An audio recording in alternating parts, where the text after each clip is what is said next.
A flight attendant told a calm, quiet black man to get out of business class. Moments later, she learned he was the president of a nation, and the plane would never forget what happened next. If this story inspired you, don't forget to give it a thumbs up, share it with a friend, and hit that subscribe button. The flight from Paris to Ouagadougou was buzzing with activity. Passengers were boarding, some searching for space in the overhead bins, others already settled with headphones in or heads down on their phones. It was just another routine international flight, or so it seemed. In the middle of the aisle, a tall, composed man in a simple black jacket stepped into the business class cabin. He moved with quiet confidence, but not with the flash or arrogance of someone accustomed to privilege. As he reached his designated seat, a sharp voice cut through the air like a whip. "Sir, this is business class," the flight attendant snapped, her French accent thick with irritation. "You need to go back to economy." The man turned to face her, polite and calm.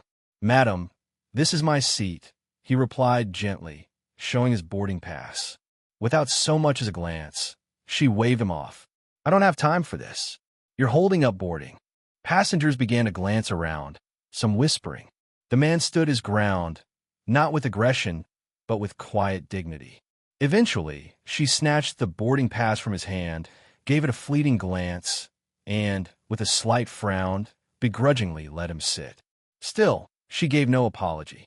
What she didn't know was that the man she just humiliated was IBRAHIM TRAORE, the president of Burkina Faso, a man who had led a revolution and now represented a nation. But to her, he was just another black man in the wrong seat. The stage was now set for a lesson in humility the world wouldn't forget. IBRAHIM TRAORE, the youngest president in Africa, had grown up knowing struggle. He didn't come from wealth or a political dynasty. He was a soldier, a son of the soil, and a symbol of change for the people of Burkina Faso. He didn't need to wear luxury brands or speak in elite circles to prove his worth. As the flight continued, Traoré sat in silence, flipping through a book on African history. Occasionally, he glanced out the window, reflecting. The very woman who had just belittled him now hovered around the cabin, laughing with other passengers, serving drinks with grace, but always skipping his row. Her tone with others was warm, engaging, full of service. With him, cold, distant, and dismissive. But Traoré didn't react. He didn't correct her, didn't ask for special treatment. That's not who he was. Power, for him, wasn't about showing off. It was about serving the people, staying grounded, and remembering where you came from. As other passengers ordered champagne and fine meals, he simply asked for water and thanked the junior flight attendant politely. To those watching closely, it became clear this man held a different kind of strength, one that couldn't be measured in wealth or appearance. And while the flight attendant remained clueless, the silence of President Traoré was louder than any argument he could have made. In the cockpit, somewhere over the Mediterranean, the captain received a discreet message from headquarters. "President IBRAHIM Traoré is on board. Please ensure his safety and comfort." The president, the pilot murmured, surprised. He immediately turned to his co-pilot and asked for the passenger manifest. A quick scan confirmed it. Seat 2A. Confused, the pilot radioed the senior crew lead. "Are you aware that Seat 2A is occupied by a head of state?" Pierre, the head flight attendant, rushed to check. After a brief internal scramble, he returned with confirmation. It was indeed President Traoré. "Mon Dieu," he whispered under his breath. "That's the man Camille argued with."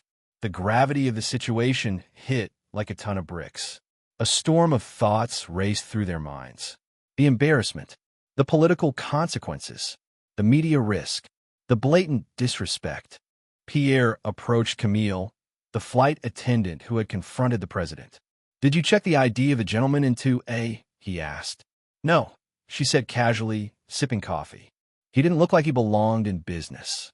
"That man," Pierre said slowly, "is President IBRAHIM Traoré of Burkina Faso." Her face went pale. "What?"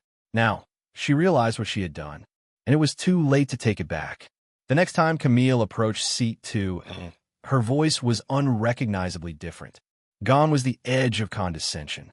Gone was the dismissiveness. In its place was a shaky, overcompensating sweetness. "Excuse me, sir," she began with a forced smile. "Would you care for a special beverage? We have some excellent selections from first class.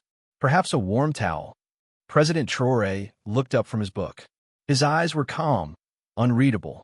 "No, thank you," he said simply. She lingered, unsure of what else to say.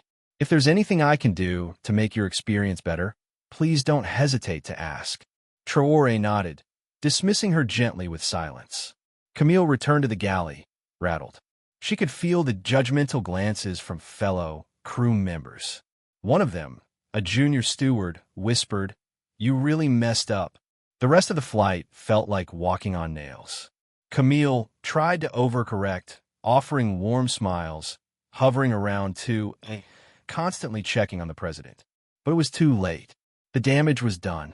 She didn't know what would happen when they landed. She only knew she had just disrespected one of Africa's most powerful and admired figures. And the world was about to find out. As the wheels of the aircraft touched down in Ouagadougou, the passengers applauded. But as they began to gather their belongings, something unusual happened. Outside the window, a line of military vehicles had pulled up beside the plane. Dozens of uniformed officers and protocol staff stood at attention. The Burkinabe flag waved in the warm breeze. Camille peered out and gasped. "What is going on?" The answer came moments later when two men in formal uniform boarded the aircraft and walked directly to business class. "President Traore," one of them saluted. "We are here to escort you." The cabin fell silent. Passengers looked on in shock as the so-called economy class imposter stood and was met with the utmost respect by a military escort. Camille backed away, speechless. Her heart dropped. She had spoken down to a president, on a French airline, in front of dozens of witnesses.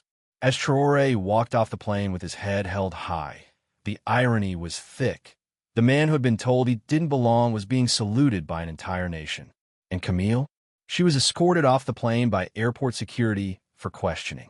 Hours later, at a packed press conference in Ouagadougou, journalists from around the world gathered to hear from the president. IBRAHIM TRAORE stood calmly before the cameras. He wasn't angry. He didn't raise his voice. But his message shook the globe. "I did not board that flight to be recognized," he began. "I boarded as a man returning to serve his country. I did not wear power like a costume." The room went silent. But let us speak truthfully. Too often, African dignity is tied to how we dress or how much we spend. That must end. We are not defined by suits, watches, or titles. We are defined by how we treat others. The speech went viral. Millions watched as he explained the incident with grace, never calling out the airline by name, never seeking revenge. He ended with a final note. "I hold no anger.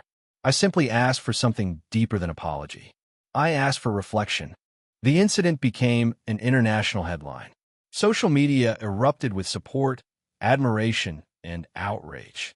Hashtags like hashtag President Traore, hashtag African Dignity, and hashtag Seat2A trended globally. People around the world weighed in. He showed more class than most world leaders ever could. This is how you lead, with humility, not ego. Even celebrities and diplomats reposted the story, praising Traore for his strength and grace.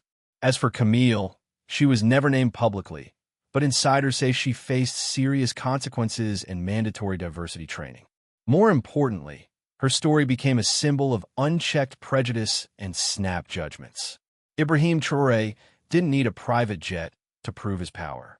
He didn't need to shout or demand respect. He let dignity speak. And in doing so, he reminded the world of a powerful truth. Never judge a leader by his clothes. You might just be looking at a revolution in motion.